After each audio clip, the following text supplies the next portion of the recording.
Hey gang, it's JC, and this is the Daily Dose for Thursday, July 22nd, 2010.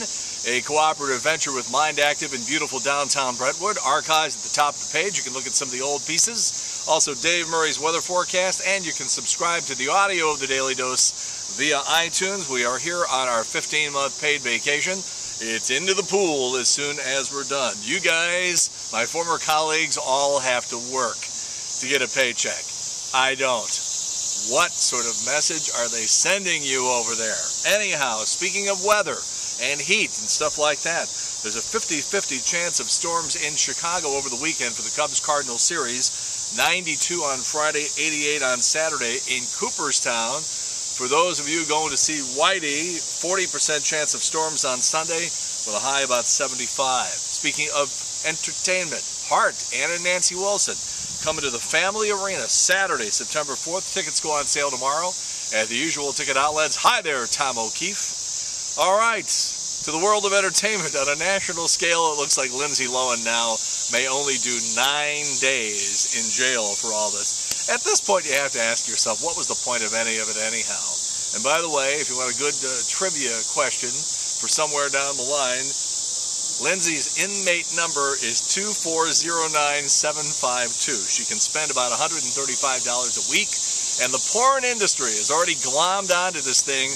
There's already a movie that is out called Lindsay Goes to Jail. She is referred to in the film as Fire Crotch. We'll let you know when it's available. Levi Johnston. Okay, so he's getting married allegedly to Bristol Palin. I say it'll never happen, but they're at least pretending like everything's just hunky-dory right now.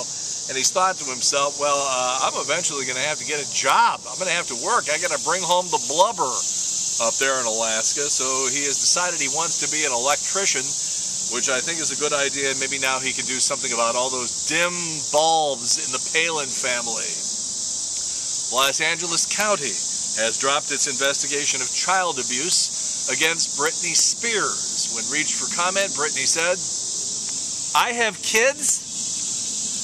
All right, the front-runner to replace Simon on American Idol is not the guy that I hope it will turn out to be. Let me tell you what's going on. The front-runner apparently is Chris Isaak. Now, this is a guy who had a song about 20 years ago called Wicked Game. That was really his only hit. He had a show on Showtime, which I thought was vastly overrated, but people seem to like this guy in Hollywood, and he does have a music background. So will it be Chris Isaak? They say he's the front-runner. Unfortunately, the guy who is second in line is the guy they ought to get, and that is Harry Connick Jr. You know, if you've ever been to a Harry Connick Jr. show, you like the music and everything like that, but this guy is one of the funniest people in show business. Not only would he be a great replacement on American Idol, you would upgrade. Because I think when Idol lost Paula, they got Ellen, and she's funny, she can entertain, she does jokes. Harry Connick Jr. would be hilarious in this role, so I actually hope that it's the number 2 guy instead of the number 1, Chris Isaak. We'll see. By the way, Bret Michaels and Donald Trump, also rumored to be Simon's replacements, are apparently out of the running. Former Dallas Cowboys head coach and current Fox NFL pregame show guy Jimmy Johnson is going to be on the new season of Survivor. They were apparently trying to keep this very quiet, but it leaked out. He is 67 years old. That's not the record in terms of age. Rudy was 72 in that premiere season, that debut season of Survivor. Jimmy Johnson was supposed to do this 2 years ago in 2008, but he was too fat. So they told him to lose weight so he could pass the physical. He did, and now he's going to be on Survivor. And it really bothers me to have to report this next story, but every source that I have in the show business world, particularly in California, indicates that Sandra Bullock and Jesse James are going to get back together. She's going to take them back. And I predict that this will have a tremendous backlash against her. You know, Sandra Bullock is one of the most beloved people in Hollywood.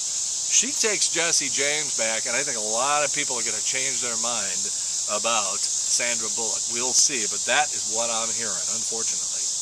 All right, speaking of which, we've been teasing this for a couple of days. I finally got around to it here, and it's the 5 signs that you should not get back together with your ex. You know, people break up and make up and make up and break up and all this, and you just end up stumbling over the same issues usually.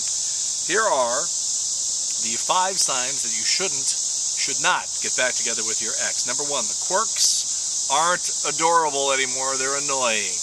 You know, like if your girlfriend goes instead of like a full laugh or something like that, and you're like, oh, that's just adorable, and now you get back together with her and you're like, you're driving me nuts with that thing. Number 2, you've already started to move on. Well, there's no explanation needed there. Number 3, you still fight over the same stuff. Yeah, you know, why do you gotta eat pretzels? You know, that sort of business. Number 4, there's a main issue you can't get past. Usually it's something like, you know, kids, or religion, or bondage, or... Number 5, your friends and family won't respect you. Yeah, well, when people break up with somebody like, oh yeah, and I hated her anyhow because she did this and she was no good, and I hated when she did this, and let me tell you what she did one time. And then the whole family goes, well, good, we're glad that you broke up then. And then you get back together with the same person, and they're like, excuse me, I thought you told us all this stuff. You get back together, one thing leads to another, you get married, you have kids, and here they are. A website called babynamewizard.com has put together the 20 fastest rising names for girls and boys. Here are the girls' names, starting with number 20, Everly. That's like the Everly brothers. Number 19, Lux, Kinsley. Number 17 is Ever, E-V-E-R. You're going to end up with a whole who's on first thing. Are you going to tell me what the second baseman's name is? I just did. Ever? Number 16, Maye. Maye or Mayel, M-A-E-L-L-E? I don't know. Number 15, Leighton. Well, there's a Leighton Meister out there or something. Number 14, Mahari. Mahari or Mahari? I don't know. Look at my hairy legs. Number 13 is Tinsley. Number 12, Kinley. Number 11, Briella. Number 10, Ursula. I guess that's like as in Ursula Andress.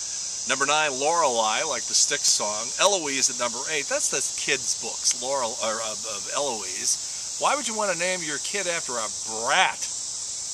All right. Number 7, Charlotte. That's a city in North Carolina. Number 6, Navy or Navi. That's from Avatar. Number 5, Sookie. Jersey Shore. Number 4, Martina. Number 3, Everly.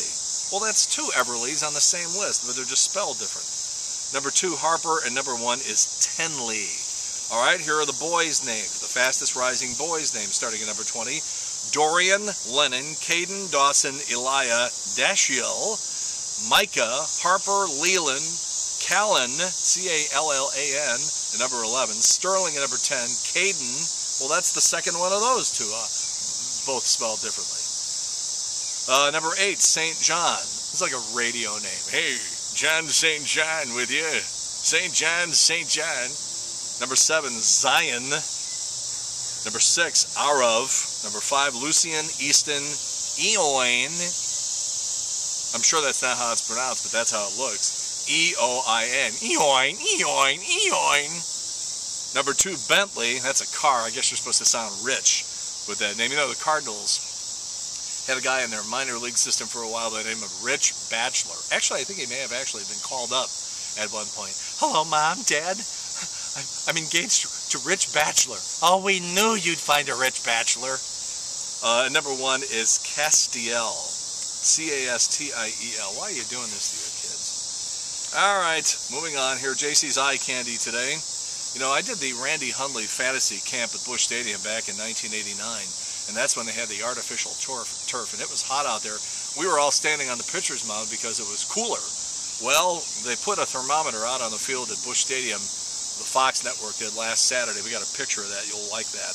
JC's Wayback Machine, make you cool off at the Ice Bowl of 67, featuring a young Jack Buck. JC's Video Village, my one-on-one interview with Madonna, and Not Necessarily the News is Bob Costas. Tomorrow, we will be back with the results of the 2010 AskMen.com survey on dating, and also the best foods to stockpile for an emergency. That's it, your Daily Dose for Thursday, July 22nd, 2010, a cooperative venture with Mind Active in beautiful downtown Brentwood. And in the meantime, we've beaten this one to death. Have a good one. See you later. Bye.